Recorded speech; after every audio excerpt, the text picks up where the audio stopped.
আসসালামু আলাইকুম। মিতুস কুকিং হাউজে আপনাদেরকে স্বাগতম। একটি সহজ ও মজাদার রেসিপি নিয়ে আমি হাজির হয়ে গেলাম। সবাই কেমন আছেন? আশা করি সবাই নিশ্চয়ই বেশ ভালো আছেন। আলহামদুলিল্লাহ, আমিও ভালো আছি। আজকে আপনাদের সাথে শেয়ার করব ভ্যানিলা স্পঞ্জ কেকের পারফেক্ট রেসিপি। তো আজকের এই কেকটি আমি চুলায় তৈরি করে দেখাবো।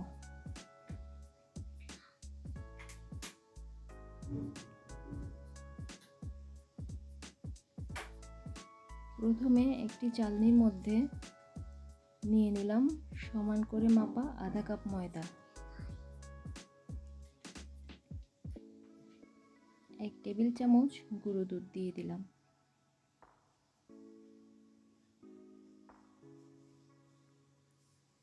চাইলে এটা আপনারা স্কিপ করতে পারেন, তবে দিলে টেস্টটা ভালো হয়। আধা চা চামচ বেকিং পাউডার, 1/4 চা চামচ বেকিং সোডা, আধা চা চামচ ভ্যানিলা পাউডার। আপনারা চাইলে ভ্যানিলা পাউডারের পরিবর্তে ভ্যানিলা এসেন্সও ব্যবহার করতে পারেন। সেটা পরবর্তীতে ডিমের মেলাঙের সাথে অ্যাড করে দিবেন। সবগুলো উপকরণ একত্রিত করে চেলে নেব। অবশিষ্ট অংশগুলো ফেলে দিব। এবার সবগুলো একত্রে মিক্স করে নেব।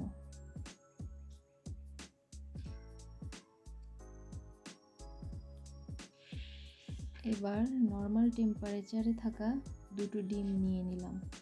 ডিমের কুসুমগুলো উঠিয়ে নিচ্ছি খুবই সাবধানে। কুসুম উঠিয়ে নেওয়ার পর ডিমের সাদা অংশ বিট করে নিচ্ছি।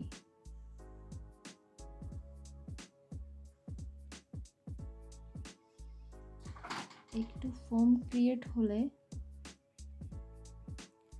1/3 কাপ চিনি 3 থেকে 4 বারে মিশিয়ে নেব।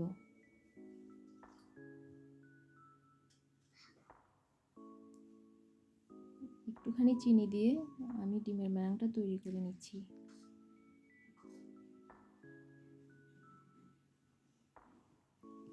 আরেক ধাপে দিয়ে দিলাম। এভাবে সবগুলো চিনি দিয়ে আমি ফোমটা তৈরি করে নিচ্ছি ডিমের।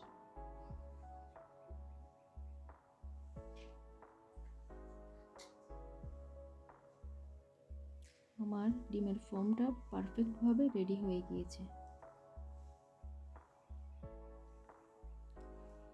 এই পর্যায়ে আমি একটি কুসুম অ্যাড করে দিব।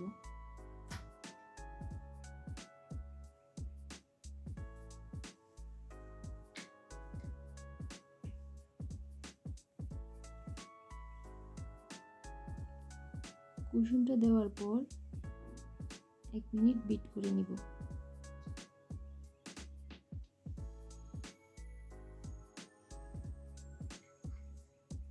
আর একটি কুসুমও দিয়ে দিব। আরও একটু বিট করে নিব।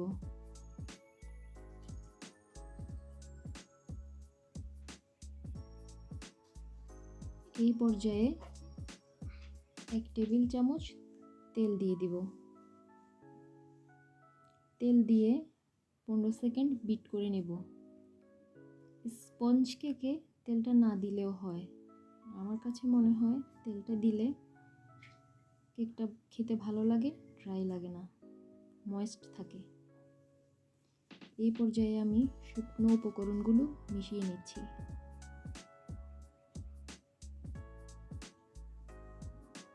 উপকরণগুলো দিয়ে আমি একটি হ্যান্ড উইক্সের মাধ্যমে আলতো হাতে ঘুরিয়ে ঘুরিয়ে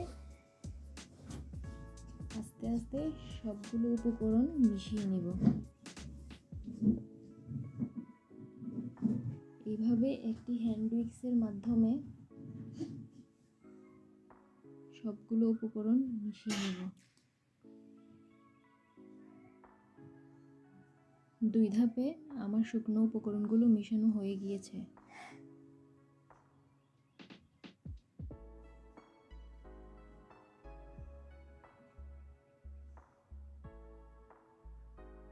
এভাবে হ্যান্ড উইক্সের মাধ্যমে আস্তে আস্তে সবগুলো উপকরণ মিশিয়ে নিব।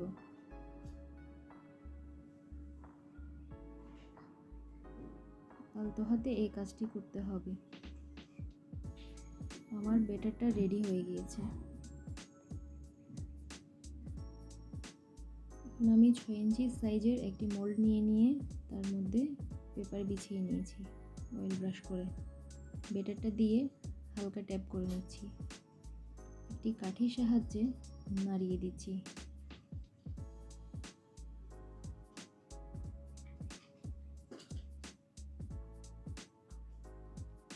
চুলায় একটি হাঁড়ি দিয়ে দিয়েছি 10 মিনিট আগে প্রিহিট হওয়ার জন্য। একটি স্ট্যান্ড বসিয়ে দিয়েছি। এবার স্ট্যান্ডে কেকের মোল্ডটা দিয়ে দিব।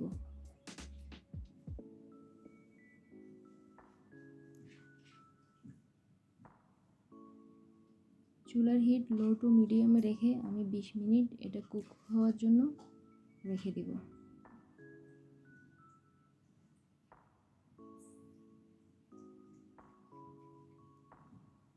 20 মিনিট পর দেখুন মাশাআল্লাহ আমার কেকটি কত সুন্দর হয়ে গিয়েছে, দেখতে একদম ওভেনের মতো। আর একটি টুথপিক দিয়ে চেক করে নিব। টুথপিকটি ক্লিন এসেছে, তার মানে কেকটা হয়ে গিয়েছে। দেখুন কি সুন্দর সফট হয়েছে।